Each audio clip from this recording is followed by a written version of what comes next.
बहुत स्वागत है आपका। आप देख रहे हैं इंडिया न्यूज। मैं हूं आपके साथ चारू कौशिक। ईरान और इजराइल के बीच लगातार जंग जारी है और अब सिर्फ मिसाइलों की टक्कर नहीं रह गई है, बल्कि ये रणनीति, मनोविज्ञान और शक्ति प्रदर्शन की खुली लड़ाई बन चुकी है। एक तरफ ईरान अपने अंडरग्राउंड मिसाइल सिटी दिखाकर दुनिया को संदेश दे रहा है कि वो झुकने वाला नहीं, तो दूसरी तरफ इजराइल लगातार हमलों के जरिए दबाव बनाए हुए है। लेकिन इस पूरी जंग के बीच सबसे बड़ा सवाल यही है कि अमेरिका और डोनाल्ड ट्रंप को लेकर खड़ा हो गया है। क्या ट्रंप इस युद्ध से बाहर निकलने की रणनीति बना रहे हैं या फिर वो जमीन पर जंग लड़ने की तैयारी में है? तो अमेरिकी अखबार की रिपोर्ट ने हलचल मचा दी है, जिसमें दावा किया गया है कि अमेरिका मध्य पूर्व में 10,000 सैनिक भेजने की तैयारी कर रहा है। अगर ऐसा होता है तो ये युद्ध एक नए और खतरनाक मोड़ पर पहुंच सकता है। एक्सपर्ट्स का मानना है कि जमीनी जंग अमेरिका के लिए महंगी साबित हो सकती है, लेकिन ट्रंप की रणनीति हमेशा चौंकाने वाली रही है। तो वही ईरान भी पीछे हटने को तैयार नहीं है। उसने 10 लाख बसीज फोर्स खड़ी करने का दावा कर दिया है, भले ही इसे हाइपरबोल माना जा रहा हो। तो ईरान के हालिया वीडियो जहां मिसाइल टनल और नमाज पढ़ते लोग दिखाए गए, सिर्फ सैन्य ताकत नहीं बल्कि धार्मिक और भावनात्मक संदेश भी दे रहे हैं। साफ है कि ये जंग सिर्फ हथियारों की नहीं बल्कि विचारधारा और प्रभुत्व की भी है। अब सवाल है, क्या ट्रंप जंग को और भड़काएंगे या फिर सीज फायर का रास्ता चुनेंगे? और इसी पर आज ज्योतिषाचार्य भी अपनी सबसे बड़ी भविष्यवाणी करने वाले हैं। तो बने रहिए हमारे साथ, क्योंकि ज्योतिषाचार्य कुछ देर में हमारे साथ जुड़ेंगे और इस मुद्दे पर हम चर्चा करेंगे। तो साथ ही हम आपको यह भी बताएंगे कि क्या कुछ उनकी ज्योतिषवाणी कह रही है, ज्योतिष विद्या क्या कुछ कह रही है। ईरान इजराइल जंग में नया मोड़ आने वाला है। ट्रंप की भूमिका पर जो सस्पेंस है वो और ज्यादा बढ़ता हुआ नजर आ रहा है। साथ ही मध्य पूर्व में अमेरिका 10,000 सैनिक भेज सकता है। ईरान ने 10 लाख फोर्स तैयार करने का दावा किया है। ईरान ने बड़ा दावा किया है। मिसाइल सिटी दिखाकर ईरान शक्ति प्रदर्शन कर रहा है। जमीन के नीचे मिसाइलें दिखाकर धमकाने की कोशिश ईरान की तरफ से की जा रही है। हाफ सीज फायर के बीच जंग लगातार जारी है। जंग या शांति, अब फैसला ट्रंप के हाथ में है, ऐसा ट्रंप का कहना है। खार्ग और हॉर्मुज पर भी बात नहीं बनती हुई नजर आ रही है। जमीन पर सेना उतारने की अमेरिका सोच रहा है। तो ईरान इजराइल जंग में नया मोड़ आ गया है। ट्रंप की भूमिका पर सस्पेंस नजर आ रहा है। साथ ही मध्य पूर्व में अमेरिका 10,000 सैनिक भेज सकता है। तो ईरान ने 10 लाख फोर्स तैयार करने का दावा किया है, तैनात करने का दावा किया है। मिसाइल सिटी दिखाकर ईरान की तरफ से शक्ति प्रदर्शन किया जा रहा है और जमीन के नीचे मिसाइलें दिखाकर धमकाने की कोशिश की जा रही है। हाफ सीज फायर के बीच अमेरिका सैन्य तैयारी कर रहा है और जंग या शांति, अब ये फैसला कहीं ना कहीं अमेरिकी राष्ट्रपति डोनाल्ड ट्रंप के हाथों में जाता हुआ दिखाई दे रहा है। तो ये आपको बताई है भविष्यवाणी। ईरान इजराइल जंग में नया मोड़ आ गया है। लगातार हमले जारी है, युद्ध लगातार जारी है, लेकिन ट्रंप की जो भूमिका इसमें, उस पर कहीं ना कहीं जो सस्पेंस है वो बरकरार है। और जैसा कि जो संभावनाएं पहले लग रही थी, क्योंकि लगातार पहले ड्रोन अटैक्स हो रहे थे, मिसाइलों से हमले किए जा रहे थे, लेकिन अब धरातल पर उतरकर लड़ाई की जो तैयारी है वो ईरान और अमेरिका दोनों तरफ से की जा रही है। संभावनाएं है और आशंका जताई जा रही है कि अमेरिका की तरफ से 10,000 सैनिक जो है वो युद्ध में भेजे जा सकते हैं। तो वही ईरान बड़ा दावा कर रहा है कि 10 लाख से ज्यादा सैनिकों की तैनाती ईरान की तरफ से की जाएगी। तो वही ईरान कहीं ना कहीं डराने धमकाने की कोशिश इजराइल और अमेरिका को करता हुआ नजर आया। मिसाइल सिटी दिखाकर जमीन के नीचे जो भंडारण है उसको दिखाकर डराने की कोशिश कहीं ना कहीं ईरान की तरफ से की जा रही है। हाफ सीज फायर के बीच अमेरिका सैन्य तैयारी करता हुआ नजर आया है। खार्ग और हॉर्मुज पर कार्रवाई की जो चर्चा है वो तेज हो गई है। जमीन पर सेना उतारने की तैयारी दोनों ही देश करते हुए नजर आ सकते हैं। तो ट्रंप की जो भूमिका है उस पर लगातार सस्पेंस बना हुआ है, क्योंकि ट्रंप की बयान आए दिन बदलते रहते हैं। इससे पहले वो अपने सहयोगी देशों को साधने की कवायद में जुटे थे। सहयोगी देशों से बात कर रहे थे कि किसी भी तरीके से इस युद्ध को समाप्त किया जाए। चीन से बात हुई, रशिया से बात हुई, लेकिन समर्थन उनको नहीं मिल पाया। ब्रिटेन उनके समर्थन में आए हैं, कई देश अमेरिका के समर्थन में आए हैं, लेकिन सीज फायर की बात बनती हुई नजर नहीं आई है। और इस बीच ट्रंप के जो बयान है वो काफी बदलते हुए नजर आए। और चलिए अब आपको बताते हैं कि ज्योतिष आचार्य एचएस रावत की भविष्यवाणी क्या कुछ कह रही है। आसमान के बाद अब जमीन पर लड़ाई तेज होने की आशंका उनके द्वारा जताई जा रही है। एचएस रावत की बड़ी भविष्यवाणी। तो मध्य पूर्व में जमीनी जंग की शुरुआत बड़े विनाश का संकेत है, यानी कि ईरान फिलहाल झुकने के मूड में बिल्कुल भी नहीं दिखाई दे रहा है। सैन्य लड़ाई अगर होती है, जमीनी लड़ाई होती है तो और भीषण युद्ध हो सकता है। इजराइल और अमेरिका को शुरुआती झटके लग सकते हैं अगर जमीनी लड़ाई होती है तो। मंगल शनि की युति युद्ध को और उग्र बना सकती है। एचएस रावत की बड़ी भविष्यवाणी ये कह रही है, यम योग भीषण संघर्ष और बड़े नुकसान का इशारा है। तो साथ ही तेल मार्ग और समुद्री रास्तों पर टकराव बढ़ने की भी संभावना है, क्योंकि स्ट्रेट ऑफ हॉर्मुज को लेकर जो लड़ाई है वो बरकरार है। कई देशों की सेना सीधे मैदान में उतर सकती है। कई देश और भी इस लड़ाई के बीच आ सकते हैं। साथ ही वैश्विक दबाव से युद्ध विराम की कोशिशें तेज हो गई हैं। अप्रैल के आखिरी दिनों में शांति की एक हल्की किरण देखने को भी मिल सकती है, ये एचएस रावत की भविष्यवाणी कह रही है।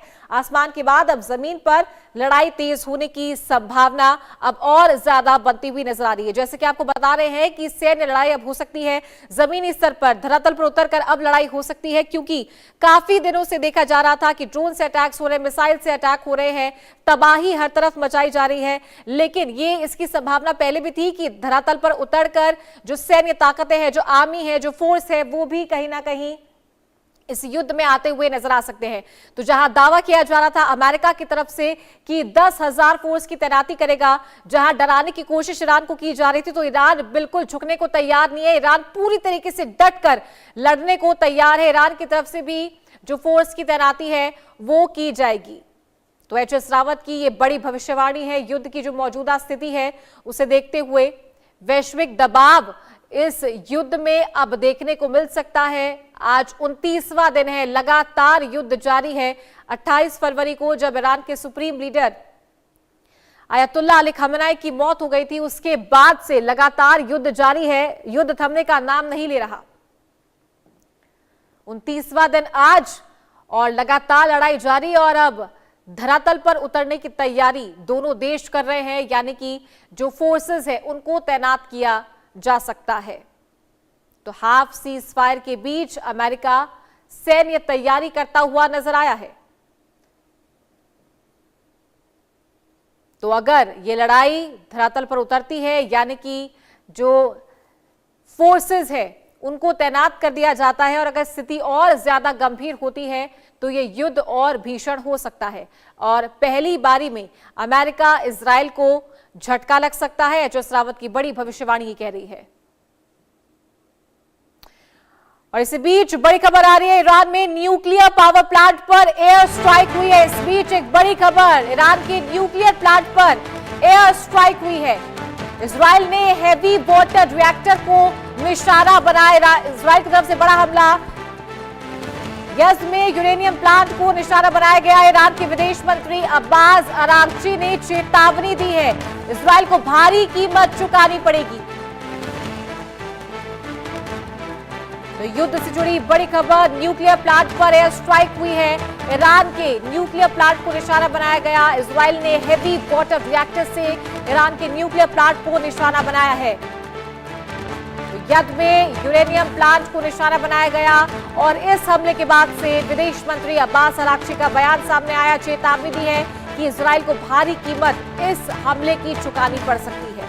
तो इससे पहले भी दोनों देशों के द्वारा जो न्यूक्लियर प्लांट्स है उसको निशाना बनाया गया था। हालांकि कोई इफेक्ट उसका देखने को नहीं मिला था, कोई रेडिएशन इफेक्ट नहीं था, पावर प्लांट सुरक्षित थे। लेकिन एक बार फिर से अब ये जो न्यूक्लियर प्लांट्स है इनको निशाना बनाया जा रहा है। इजराइल की तरफ से बड़ा हमला किया गया है, और न्यूक्लियर प्लांट को, ईरान में न्यूक्लियर प्लांट है उसे निशाना बनाया गया है। और इसी बीच एयर स्ट्राइक से यह हमला हुआ।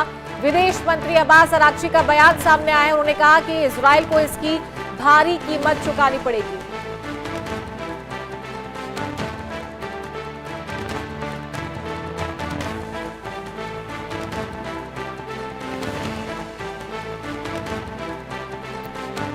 चलिए अब इस चर्चा को आगे बढ़ाएंगे। ज्योतिषी शिवांगी निर्भया हमारे साथ जुड़ गई हैं। शिवांगी जी, बहुत बहुत स्वागत है आपका इंडिया न्यूज पर।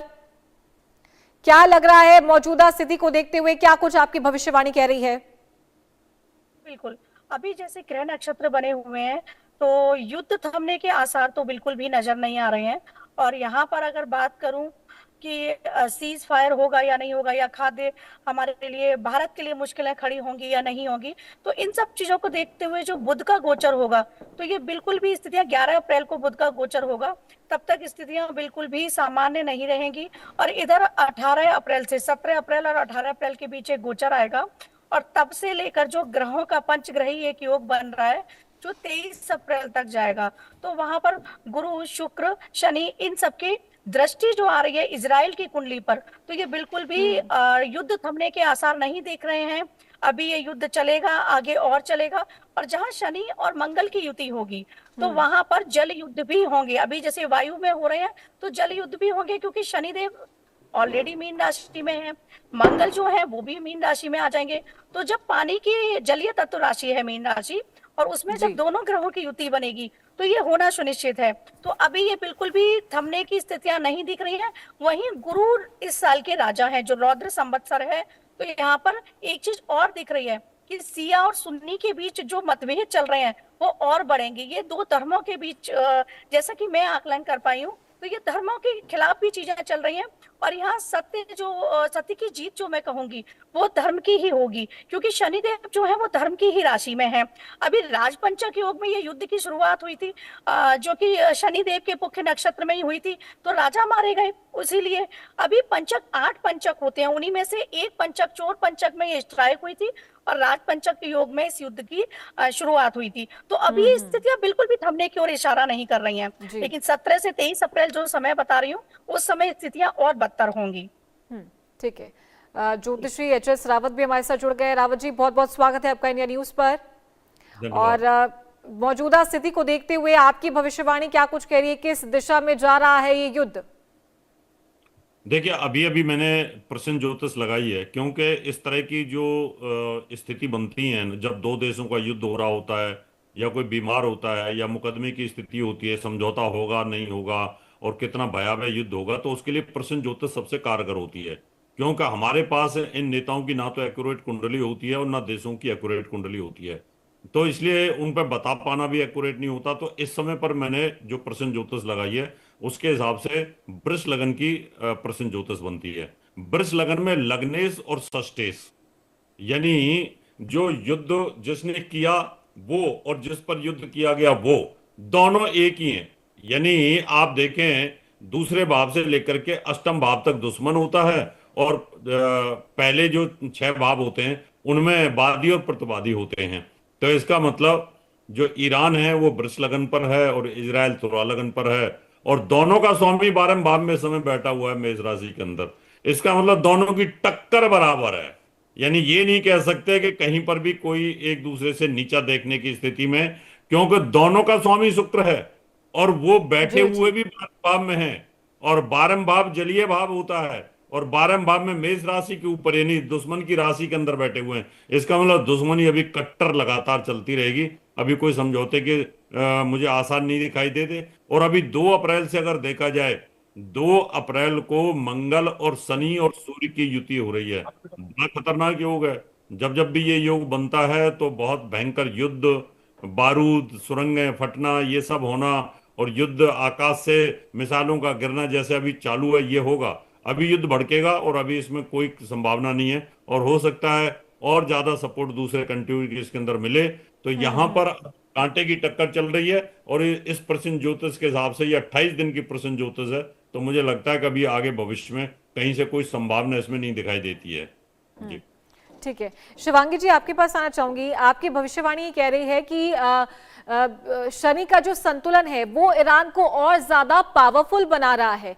तो बाकी जो कुंडलियां हैं, अगर देखें तो ईरान, इजराइल की और अमेरिका की, उनकी कुंडलियों में क्या योग बनते नजर आ रहे हैं? कौन सी दशा उन्हें कमजोर करती हुई दिखाई दे सकती है आने वाले दिनों में? जी बिल्कुल। अभी जैसा कि उनकी कुंडली से पहले यहाँ बताती हूँ कि अंगारक योग जो बना हुआ है, तो राहु क्या है, इल्यूजन है। तो अभी सारी चारों तरफ धुआं ही धुआं हो रहा है, और ये जो अटैक हो रहे हैं वो वायु के माध्यम से हो रहे हैं। अभी शनि मंगल की युति में ये जल के माध्यम से होंगे। ट्रंप की कुंडली के बारे में बात करूं तो ट्रंप की कुंडली में भी राहु की स्थितियां जो कि हमें मिल पाई है, एक्चुअल कुंडली है या जो हमें मिल पाई है डेटा, उसके आधार पर उनकी कुंडली में राहु की स्थितियां ठीक नहीं है। तो वही उनको भ्रमित कर रहा है, कभी वो कुछ बोल रहे हैं, कभी कुछ बोल रहे हैं, और वो लोगों को भी भ्रमित करने की कोशिश कर रहे हैं कि समझौता करेंगे, ये करेंगे। तो ये स्थितियां जो है बिल्कुल भी ठीक नहीं है। यहाँ पर जो गोचर आ रहे हैं, आगे आने वाले जो गोचर हैं, चाहे वो बुध का गोचर है 11 अप्रैल को, या वो सूर्य का गोचर है 14 अप्रैल को, या फिर वो शनि मंगल की युति बन रही है 2 अप्रैल को, ये सब इस तरफ इशारा कर रहे हैं कि युद्ध अभी नहीं थमेगा, युद्ध आगे जाएगा। और जैसा कि मैंने पहले भी बताया है, एक आंकड़ा और निकल के आया था, मैंने परसों रिसर्च की, कि ईरान में एक मंदिर का निर्माण हो रहा है।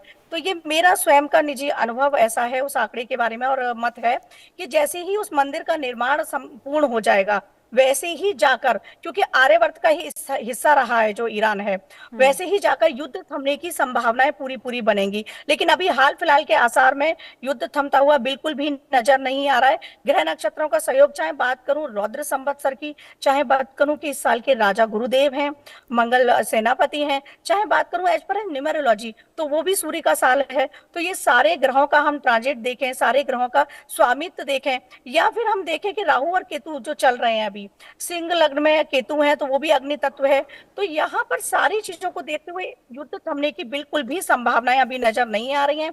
अमेरिका की कुंडली की बात करूं, इजराइल की कुंडली की बात करूं, तो यहाँ पर स्थितियां और भी बदतर होने वाली हैं। अभी स्थितियां नहीं सुधरेंगी। चतुर्थ भाव में सिंहासन भाव जो होता है, वहां पर भी जो दृष्टि बन रही है, तो दृष्टि संयोग भी ऐसे बन रहे हैं कि स्थितियां अभी बिल्कुल फेवर में नहीं है। लेकिन ईरान नहीं झुकेगा, जितना कि उसकी कुंडली अध्ययन कर पाई हूं, तो ईरान यहाँ पर हार नहीं मानेगा। चुनौतियों भरा समय रह सकता है, लेकिन वो हार स्वीकार कर ले या पीछे हट जाए, ऐसा कुछ भी नहीं होगा। युद्ध अभी आगे चलेगा। ठीक है रावत जी, आपकी भविष्यवाणी ये कह रही है कि अगर ये सैन्य लड़ाई होती है, धरातल पर उतरकर अगर लड़ाई होती है, और जैसा कि देख सकते हैं स्थिति बन रही है, दोनों देश जो फोर्स तैनात करने की तैयारी कर रहे हैं उसे देखकर लग भी रहा है, तो आपने कहा है कि युद्ध और ज्यादा भीषण हो सकती है। साथ ही अगर झटका लगता है तो वो अमेरिका और इजराइल को पहले लगेगा, ऐसा क्यों? देखिए, इसके पीछे मैं बता देता हूँ, इजराइल और ईरान, इन दोनों की अगर राशियों के हिसाब से कुंडली देखी जाए तो दोनों की वृष लगन की बनती है, और दोनों की वृष लगन में गोचर देखा जाए तो दोनों में कांटे की टक्कर आ रही है, इसमें भी कोई दो राय नहीं है। और अभी जो प्रश्न ज्योतिष लगाई है वो भी वृष लगन की बन रही है। अगर ये ग्राउंड पे उतरते हैं तो कैजुअलिटी जो है ये इजराइल की और अमेरिका की होंगी, इसलिए जल्दी से ये ग्राउंड पे उतरेंगे नहीं। और ग्राउंड पे उतरने के लिए इनको बहुत जबरदस्त नुकसान होगा, क्योंकि ईरान वाले भी बहुत समय से तैयारी करके बैठे हुए हैं, और ईरान कोई छोटा मोटा देश है नहीं, उसको भी लड़ने का बहुत बड़ा अनुभव है, जी। उसने बहुत सारी लड़ाइयां लड़ी हैं, और वो उसका एक एम्पायर रहा है, तो इसलिए उसको हल्का आंकना इतना आसान काम नहीं है। ऐसी स्थिति में अगर ईरान नहीं झुकता है, तो जो 2 अप्रैल से स्थिति बन रही है वो एक ऐसी स्थिति बन रही है कि जिसमें परमाणु बम या परमाणु मिसाइलों का इस्तेमाल होने की संभावना है।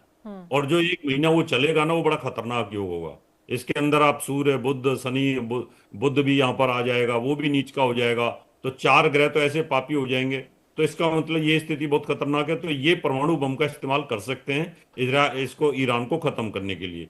जब ये युद्ध खत्म होगा तो परमाणु बम की स्थिति पे जाके खत्म हो सकता है, और अगर ये 1 महीने और ऐसे ही निकल जाता है तो फिर कहीं ना कहीं आगे चल के समझौते की संभावना बनेगी। लेकिन अभी फिलहाल 1 महीने की स्थिति तो बहुत ज्यादा कांटे की टक्कर में है। तो इसलिए ईरान को खत्म करने के लिए इजराइल और अमेरिका अपनी इज्जत का सवाल बना लेंगे। अभी डोनाल्ड ट्रंप की भी इज्जत का सवाल है, और इजराइल की भी इज्जत का सवाल है।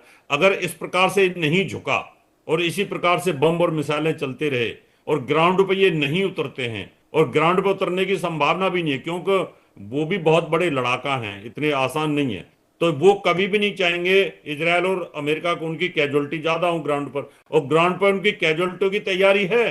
ईरान की जो तैयारी है, ग्राउंड पे जैसे ही उतरे वो इंतजार कर रहे हैं कि ये ग्राउंड पे आ जाए एक बार, और ग्राउंड पे आने के बाद तो उनकी हालत खराब कर देंगे, क्योंकि रशिया और चाइना उनके पीछे से वो हथियार दे रहे हैं, उनकी इंटेलिजेंस दे रहे हैं, तो मुझे नहीं लगता कि ये अभी ग्राउंड पे उतर पाएंगे। ये ऊपर ऊपर से ही करके और समझौता करने की कोशिश करेंगे। और अगर बहुत ज्यादा स्थिति खराब होती है तो ये परमाणु बम तक जा सकती है, परमाणु मिसाइलों तक जा सकती है। परमाणु बम गिरे ना गिरे, लेकिन परमाणु मिसाइलों का इस्तेमाल इसमें होने की संभावना एक जरूर दिखाई दे रही है आने वाले गिरोह की गति को देखते हुए। और क्या चारू यही जी। वजह है कि वैश्विक दबाव बनेगा और तमाम देश आगे आ सकते हैं? बिल्कुल, वैश्विक दबाव यह है कि देखिए, दो बड़े देश हैं जो यूएनए के अंदर जो अपनी पावर रखते हैं, एक रसिया है और चाइना है। दोनों एक तरफ हैं। वो कभी नहीं चाहते कि ईरान के ऊपर ग्राउंड पर जाकर के हमला किया जाए। वो उनकी एक वीटो पावर अपनी तरफ रहेगी। और इस समय नाटो की जो स्थिति है वो भी एकदम कहीं ना कहीं ना इधर है ना उधर है। बिल्कुल। वो उनकी भी सोच ही है। तो अभी अगर देखा जाए सिक्योरिटी काउंसिल के अंदर भी बराबर बराबर की टक्कर बनी हुई है। तो ऐसी सिचुएशन के अंदर ये कभी नहीं चाहेंगे कि अभी युद्ध का समझौता कराया जाए। रसिया नहीं चाहेगा और ना चीन चाहेगा, क्योंकि रसिया के साथ भी चाइना ने और नाटो ने बहुत बुरा किया है। उन्होंने यूक्रेन के अंदर जो सप्लाई की है हथियारों की और इंटेलिजेंस की, उससे रशिया को बहुत बड़ा नुकसान हो रहा है 4-5 साल से युद्ध में। तो वो चाहता है कि अमेरिका और इजराइल टोटली खत्म हो जाए इसके अंदर, और जितनी भी अमनेशन है अमेरिका का और फाइनेंशियली जो क्राइसिस है अमेरिका के अंदर इतना आ जाए, तब जाकर के वो घुटनों पे आए। और नाटो इसमें मदद करेगा अमेरिका को समझाने की, ना रसिया और चाइना करेंगे और ना उत्तर कोरिया करेगा किसी कीमत पर। वो तो चाहेंगे नहीं, वो तो चाहेंगे कि युद्ध चलता रहे लगातार, और लगातार युद्ध चलेगा तो जाकर के उनको और आसानी है। तो इसलिए ये गुटबंदी अभी तब जब समझौता होता है कि जब दो महाशक्तियां बहुत ज्यादा टक्कर में आ जाएं और युद्ध, जैसे कि पहले विश्व युद्ध हुआ था और उस समय अमेरिका ने परमाणु बम डाल दिया था हिरोशिमा नागासाकी के ऊपर। तो ऐसी स्थिति में वो बहुत छोटा देश था तो वो टूट गया। लेकिन यहां तो अभी परमाणु बम डल भी जाता है ईरान के अंदर तो इतनी जल्दी टूटने वाला तो है नहीं है। जी जी। तो अभी स्थिति भयावह है। ग्रहों की चाल अभी गोचर के अंदर यूनिवर्स में अभी खराब है। अभी वेट एंड वॉच की स्थिति है। अभी युद्ध टक्कर चलेगा। इतनी आसानी से ईरान झुकने वाला नहीं है। अगर इस पर ग्राउंड के अंदर भी कब्जा कर लेते हैं, सत्ता परिवर्तन भी कर देते हैं, उसके बाद भी इनकी स्थिति गुरिल्ला युद्ध वाली रहेगी और खतरनाक स्थिति रहेगी, जहां से इनको भागना पड़ेगा, अफगानिस्तान से जैसे भागे थे और वियतनाम से जिस प्रकार से भागे थे। बिल्कुल। शिवांगी जी, जैसा कि आपने बताया कि ये जो लड़ाई है ये अप्रैल के अंत तक शांत हो सकती है या हल्का विराम जो है वो इसमें देखने को मिल सकता है। अगर जमीनी स्तर पर लड़ाई की शुरुआत होती है तो कितने दिनों तक ये लड़ाई खिंच सकती है? सीज फायर हो ना हो ये देखने वाली बात होगी। वैश्विक दबाव कब बनता है, कैसे बनता है और कितना प्रभाव के साथ में बनता है ये भी देखने वाली बात होगी। लेकिन अगर ये जमीनी लड़ाई शुरू होती है और कितने इसके चांसेस है शुरू होने के, और अगर शुरू होती है तो कब तक ये चल सकती है? जी बिल्कुल चारू जी, जैसा कि मेरे सहयोगी रावत जी ने कहा, बिल्कुल परमाणु हथियार इस्तेमाल किए जाएंगे, इसमें ऐसी स्थितियां बन रही हैं, मैं उनसे पूरी तरह सहमत हूं। और यहाँ पर जैसे